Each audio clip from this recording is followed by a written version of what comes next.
Друзья, Псалом 72 написан Асафом. Как я уже объяснял, этот год мы посвящаем изучению псалмов, псалтири. Не все книги, но стихов, которые бросились мне в глаза.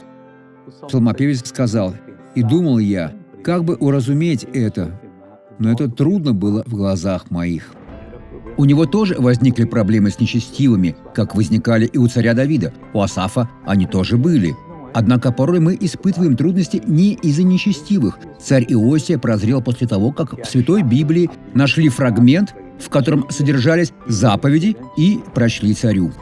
И он провел в Иудее настоящую революцию. Сделайте то же самое. Этот человек получил благословение. Что с вами было? У меня был ковид, после которого была заложенность носа.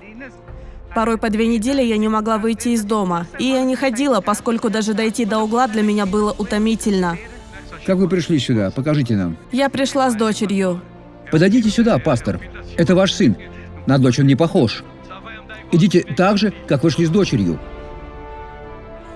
Так, теперь отпустите его и скажите: «Спасибо, сын». Спасибо, сын. Теперь ходите нормально.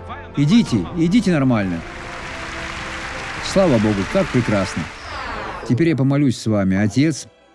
Я молюсь за всех тех людей, которые просят о Твоей помощи. За больных, немощных, за людей, которые печальны, удручены.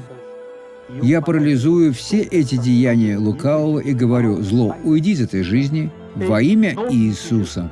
А вы скажите: «Аминь».